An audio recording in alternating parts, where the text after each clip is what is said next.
A caminho do voto. Agora na Sagres. Comigo, Rubens Salomão, também com Cileide Alves, hoje dando sequência à nossa série de entrevistas com os candidatos ao governo de Goiás nas eleições 2018. O convidado hoje é o deputado federal, candidato pelo MDB, Daniel Vilela. Deputado, obrigado pela presença aqui na Sagres 730. Bom dia. Bom dia, Rubens. Bom dia, Cileide. Bom dia a todos os ouvintes da Sagres 730. Prazer ter o senhor aqui com a gente, deputado. E gostaria que o senhor já fizesse aí um balanço das ações de campanha. O senhor já foi para a rua, conversou com muita gente, passou por algumas cidades. Um balanço, né? Uma avaliação da recepção que o senhor teve até agora nessa campanha e a estratégia daqui para frente. Me parece que a campanha vai ter duas frentes. Qual é a avaliação que o senhor faz até agora dessa campanha de rua? Bem, Rubens, a gente percebe primeiro que a população continua ainda distante do processo eleitoral, até mesmo assustada com o início das atividades de rua, conhecendo os candidatos, tomando pé desse atual cenário eleitoral. Mas a receptividade à nossa candidatura, aos nossos companheiros, aos nossos candidatos proporcionais tem sido muito positivas, no sentido de que, demonstrando que o desejo dos goianos em relação a novos nomes, a novos quadros, as pessoas que possam oferecer aí uma nova perspectiva política para o nosso Estado, e vamos, a partir dessa semana, ampliar as ações, nos dividirmos aí os integrantes da chapa majoritária, nosso candidato a senador Vanderlan, o nosso candidato a Genor e também o nosso candidato a vice-governador, deputado Euler Cruvinel, e eu estaremos aí nos distribuindo, especialmente nos finais de semana, para que a campanha possa, o mais rápido possível, alcançar o conhecimento de todas as regiões do Estado. Lógico que a gente tem uma série de outras atividades, principalmente os candidatos, como as sabatinas, como os debates, e isso também dificulta um pouco a nossa participação e a nossa presença em todos os eventos, mas tenho certeza que vamos aí alcançar da forma mais rápida possível todas as regiões, encontrar um mecanismo de conversar, de dialogar e de levar o nosso projeto e as nossas ideias ao maior número possível de goianos e o mais rápido possível. O pessoal está assustado com a campanha, deputado? Não, assustado Vocês com o aqui início de novo, da campanha, já pedindo voto, por aí? Porque as outras campanhas em 2014 eram de 3 meses, então você tinha um processo de aquecimento eleitoral. Os adesivos começavam a sair e aí, de repente, a campanha ganhava corpo nas ruas. Agora não. Com 45 dias, você já inicia a campanha com atividade, com várias atividades, com todo o vigor eleitoral, né? Então a gente percebe que as pessoas estavam acostumadas a um aquecimento eleitoral antes de encontrar e observar os atos de rua, né? Pois é, as pessoas estão distantes, né? Parece que foi a palavra que o senhor usou. Isso significa que está mais difícil fazer campanha? Tem a ver com esse momento político nosso, com a descrença em geral, ou não? O que o senhor acha que é? Bom, Cileide, eu não sei se é esse descrédito e com razão da população brasileira com a nossa classe política, não. Até porque, por onde eu tenho passado, a receptividade tem sido extraordinária. Tem até nos surpreendido, em razão do início do processo eleitoral, das pessoas ainda estarem distantes, uma receptividade muito positiva. Mas eu acho que é natural também, e as outras eleições que disputei e participei, a gente observa que a população ela acaba se engajando e participando mais ativamente do processo eleitoral, inclusive o próprio processo de escolha no mês de setembro, e principalmente nos últimos 20 dias que antecedem a eleição. Então eu acho que isso que também faz com que ainda tenhamos aí um ambiente mais de discrição por parte da população com as eleições. Falando de organização de campanha, candidato, como é que o senhor avalia até agora a participação de Iris Ezende em Goiânia? O senhor fez um evento, inclusive o primeiro evento, numa base histórica eleitoral do prefeito de Goiânia. Como é que o senhor avalia até agora e a perspectiva de participação do Iris na campanha do senhor? O prefeito ele tem aí a administração para tocar, com grandes desafios, tem se dedicado exaustivamente à solução para os problemas enfrentados aqui pelos goianienses. Esteve conosco no nosso primeiro ato, numa caminhada lá na região noroeste, estará hoje participando de uma atividade também de lançamento da candidatura, inauguração do comitê da deputada Iris, e tem colaborado nos horários fora do momento que a gestão lhe obriga e lhe impõe a necessidade de trabalho, também conversando com lideranças do interior, fazendo ligações, enfim, tem sido proativo nesse processo eleitoral e é fundamental o seu respaldo, os seus conselhos, as suas orientações, e nós temos conversado constantemente. Candidato, na sabatina lá na FIEG, o senhor falou em recriar a Secretaria de Indústria e Comércio, em recriar a Secretaria do Agronegócio, que era a antiga Agricultura. Falou também que 50% dos cargos comissionados ficarão com os servidores efetivos. O senhor pretende fazer uma reforma administrativa ou somente mexer nesses 3 itens, os quais apontou lá na sabatina? Não, pretendo fazer um redesenho do organograma funcional do Estado. Nós entendemos que esse governo, que aí está há 20 anos, na tentativa de tentar demonstrar para a população uma reciclagem, promoveu uma reforma no início desse último mandato, que foi uma reforma para inglês ver. Né? Não teve nenhuma funcionalidade, observou um sistema mais gerencialista, um sistema que pudesse ter uma maior efetividade entre o plano estratégico e as ações. Nós vamos adotar um redesenho, um novo organograma, nesse caso criando essas 2 pastas, porque entendemos que é simbólico para o nosso Estado, primeiro, em razão do agronegócio representar o que há de principal na economia do nosso Estado e até como simbolismo de representação e de valorização desse setor que é o mais importante do Estado e o mais importante hoje do país.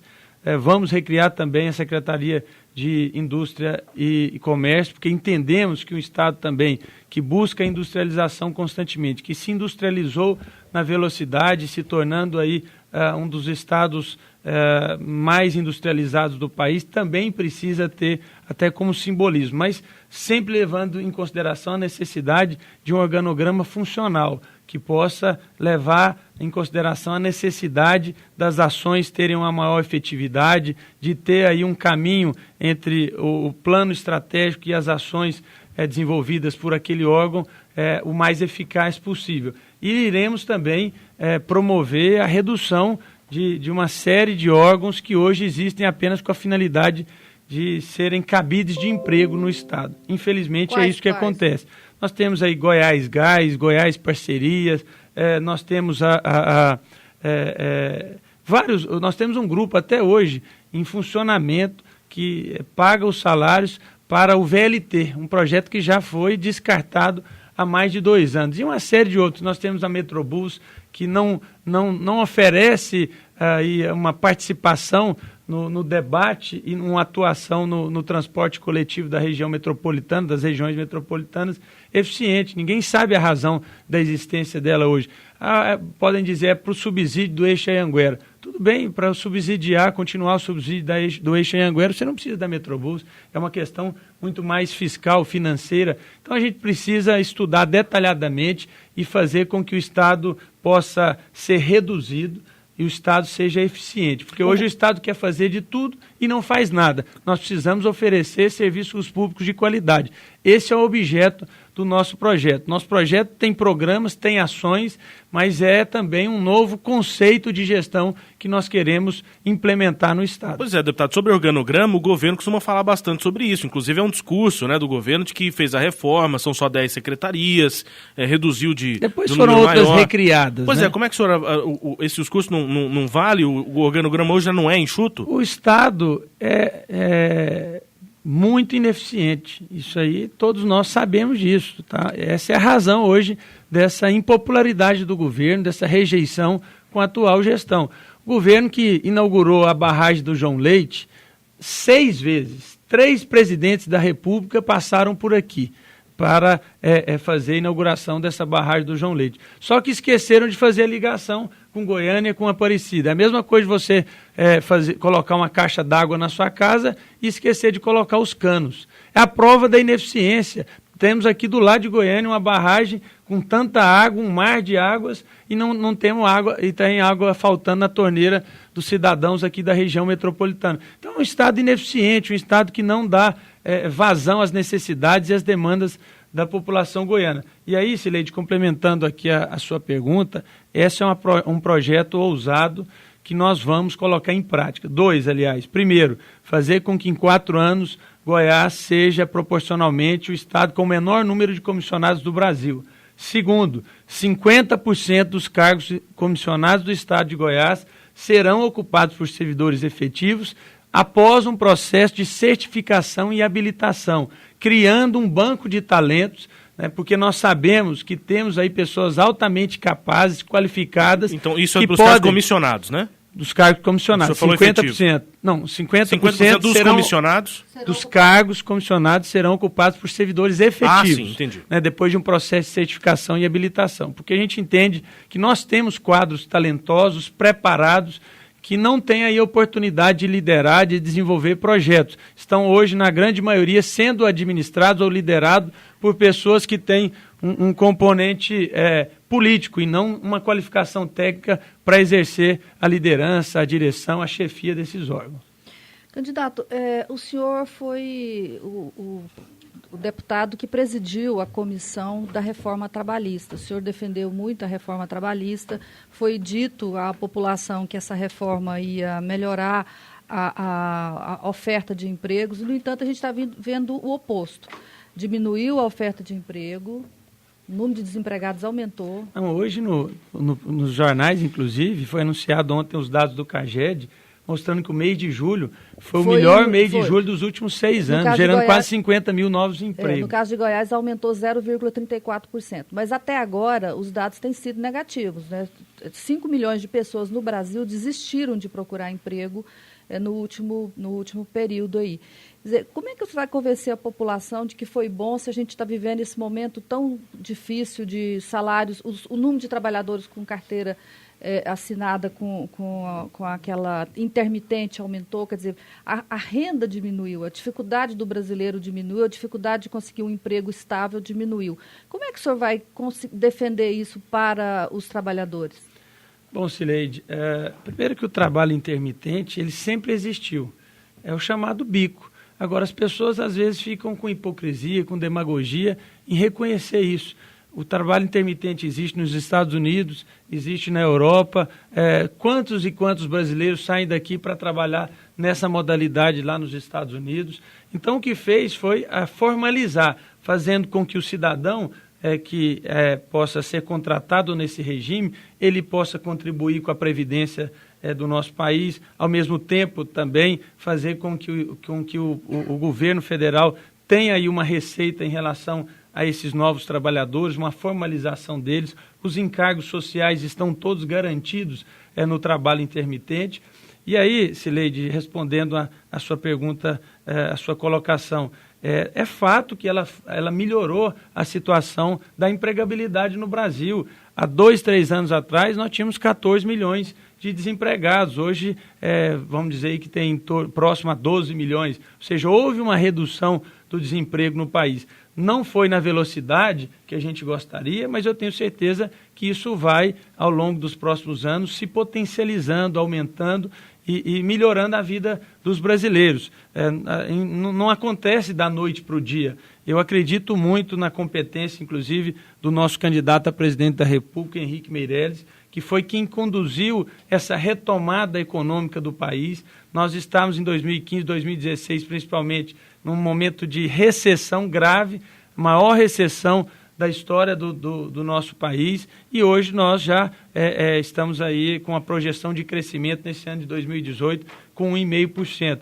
As coisas não aconteceram na velocidade que todos nós gostaríamos, mas estão acontecendo, isso que é o mais importante.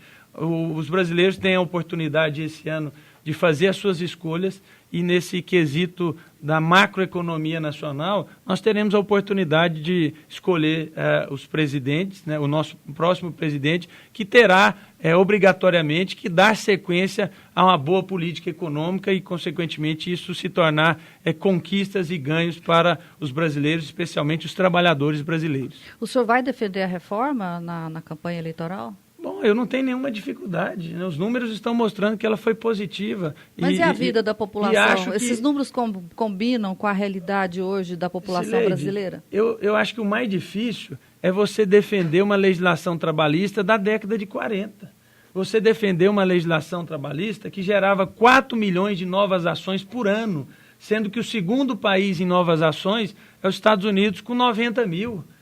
Como que você defende uma legislação que estabelecia que quase 17 mil sindicatos no país, sendo que o berço do sindicalismo, lá, o Reino Unido, a Inglaterra, tem 300 e poucos sindicatos. Então existiam anomalias que precisavam ser corrigidas. Nós não podíamos continuar com o mundo moderno, um mundo tecnológico hoje, com uma legislação da década de 40. O que foi feito foi essa modernização. Então eu não tenho nenhuma dificuldade em defender esse avanço e essa modernização que o país ofereceu na legislação trabalhista. Candidato ao governo de Goiás, pelo MDB, Daniel Vilela, deputado federal, conversando conosco aqui no Manhã Sagres. Deputado, o governo, né, as lideranças do governo fazem muitas críticas às gestões do MDB anteriores a esse ciclo do PSDB. Como é que o senhor enxerga essas gestões? Elas são referências?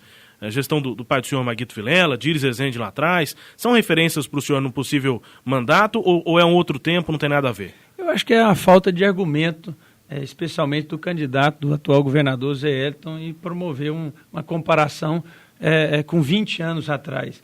20 anos atrás nós não tínhamos praticamente celular, nós não tínhamos cartão de crédito, nós não tínhamos cartão de crédito numa parcela muito pequena da sociedade, o salário mínimo era cento e poucos, não chegava a $100, né? Então era algo absolutamente diferente das atuais circunstâncias. Na verdade, isso aí é um argumento capenga para justificar a ineficiência, a incompetência, a omissão daqueles que estiveram aí 20 anos tendo a oportunidade de administrar o nosso Estado.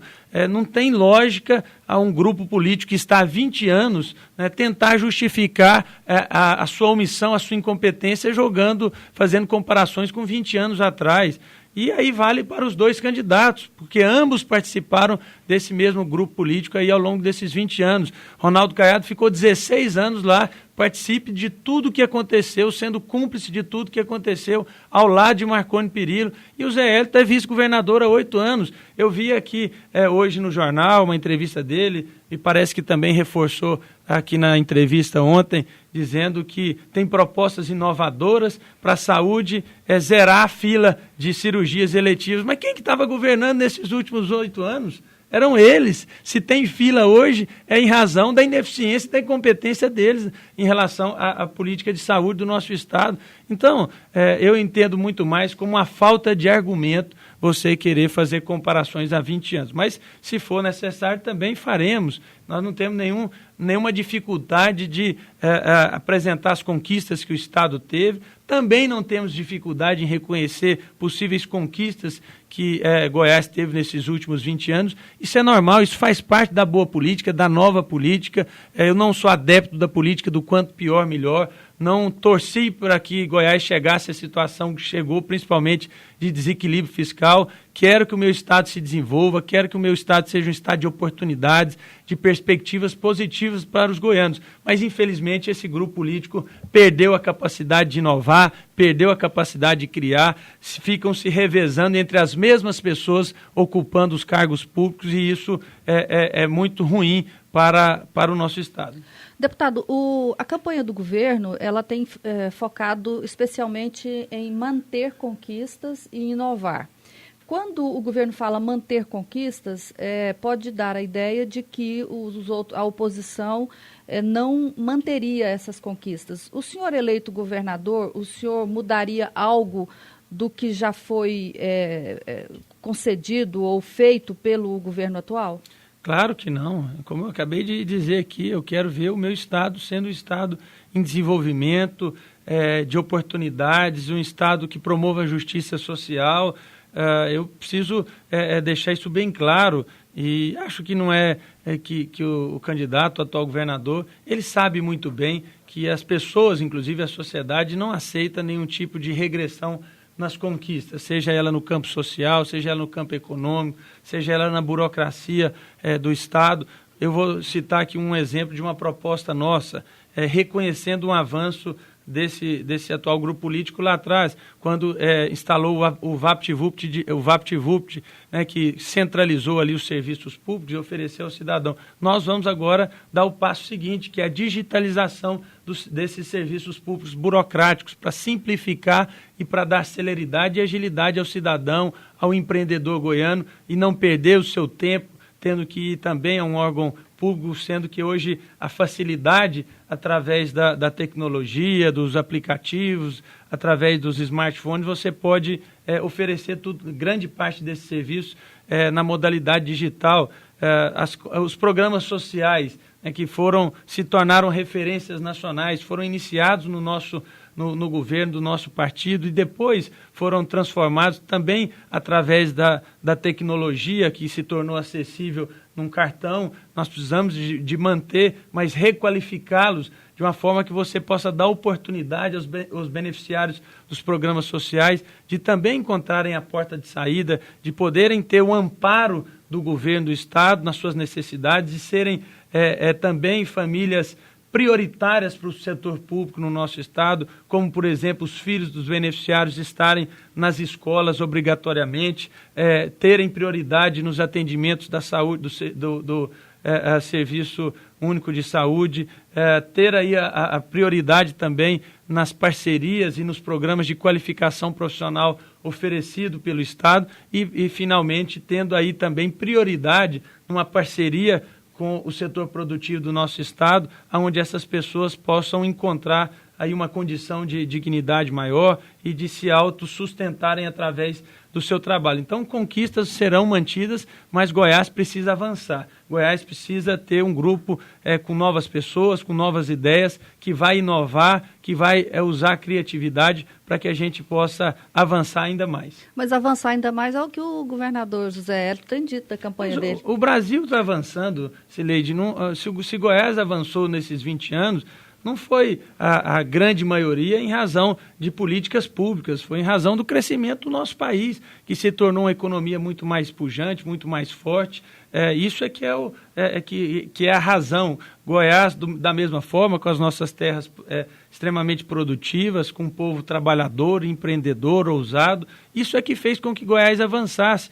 A gente entende e tem ouvido isso muito, isso constantemente, ouvimos isso na sabatina lá da FIEG, ouvimos ontem lá na Associação Comercial e Industrial de Anápolis, que o Estado hoje, infelizmente, está atrapalhando o desenvolvimento e está inibindo o investimento aqui no nosso Estado. Por quê? Porque é um Estado altamente burocrático, um Estado que parou no tempo nas soluções dos serviços públicos, nas soluções burocráticas, e nós precisamos avançar nesse aspecto. Precisamos aqui fomentar a cultura da autodeclaração, onde o cidadão, onde o empreendedor, ele possa ser visto pelo setor público como alguém de boa fé, alguém que está apresentando ali uma documentação verdadeira e alguém que quer investir, que quer desenvolver, que quer gerar renda, quer gerar emprego. Então, é esse o nosso conceito que nós queremos implementar na nossa gestão como governador do Estado, que possa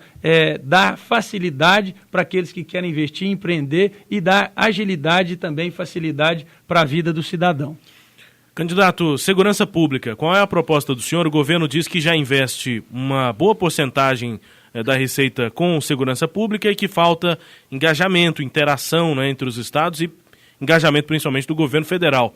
O que o senhor propõe para a segurança pública? Bom, o governo, na verdade, ele tem uma prática, o governo de Goiás, de terceirizar suas responsabilidades. Ele não assume, e as pessoas não aceitam mais isso. Político que não assume os problemas enfrentados, seja pelo município, pelo Estado ou pelo país. A verdade é que aqui em Goiás nós perdemos também, por parte do governo, a capacidade de inovar, de criar e de liderar um processo de redução significativa dos índices de criminalidade no nosso Estado. Eu vejo constantemente aí o atual governador, o ex-governador, jogar a responsabilidade para a nossa legislação. Só que nós temos o próprio estado de São Paulo, que é um estado que esteve na contramão de Goiás nesses últimos 20 anos.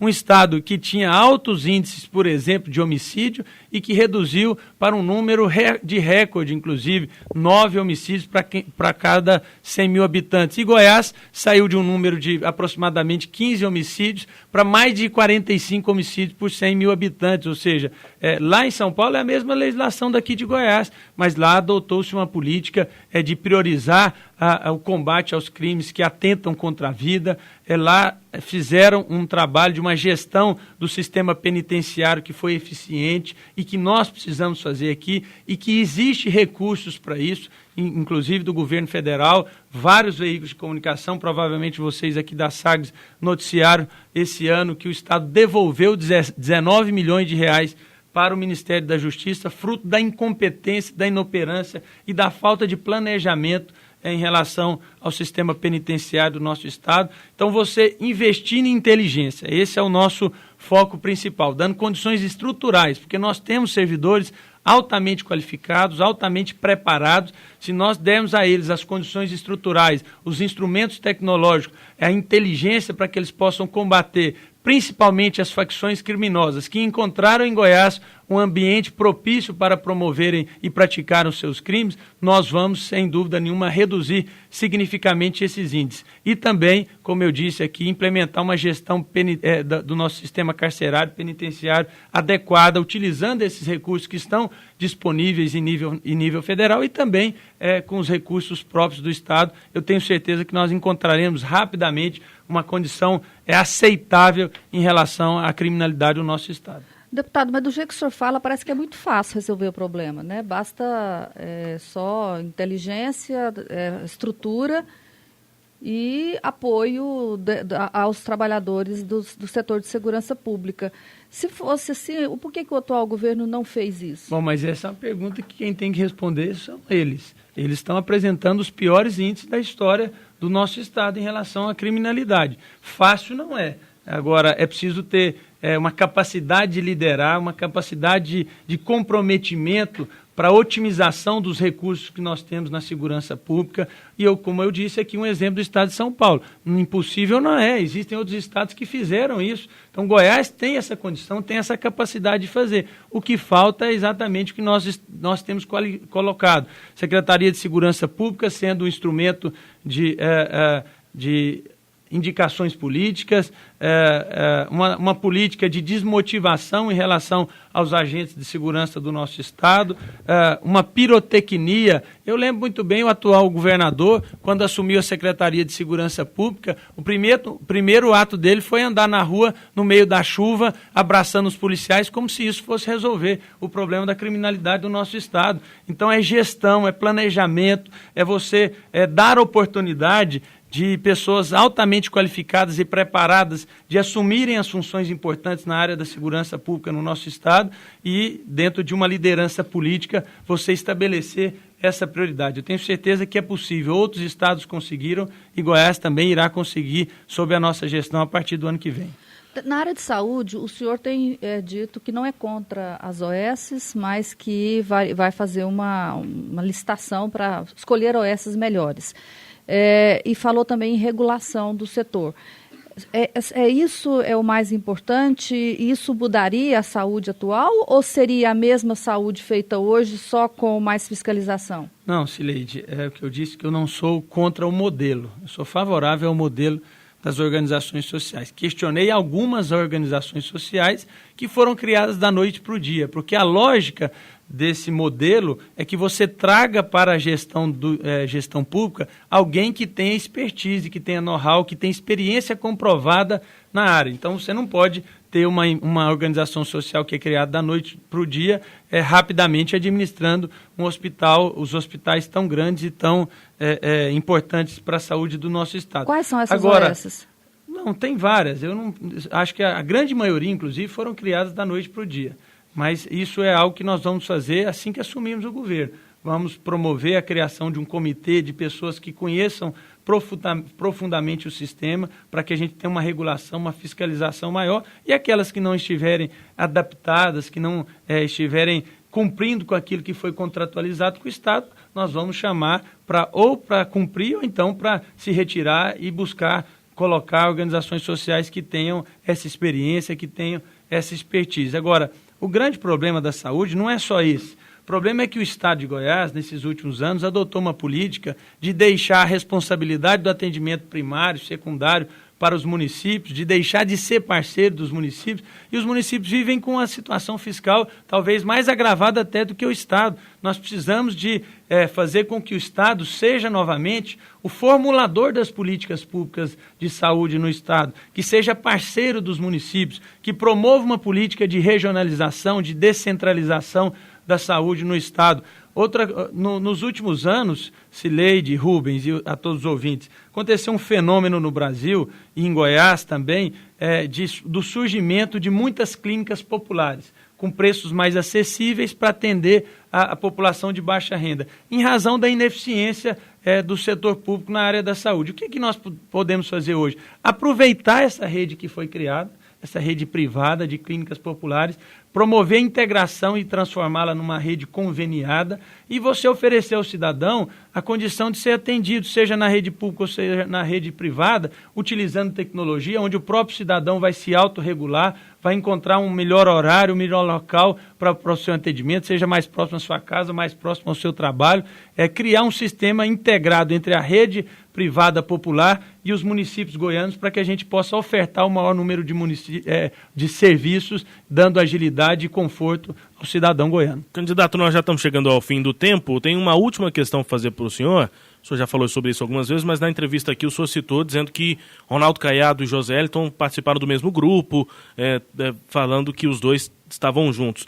O cenário não é diferente? O Ronaldo Caiado não tem uma aliança hoje de oposição ao governo do PSDB, da mesma forma que o PP, o PRB estavam lá na base, o PHS estavam lá na base do governo e hoje estão na aliança do senhor? O cenário não é diferente para todo mundo? O Ronaldo Caiado foi ele quem indicou José Elton para vice de Marconi Perillo em 2010. Sempre estiveram juntos. Em 2014, não foi candidato a senador ao lado deles, porque o candidato a governador à época, Marconi Perillo, não aceitou.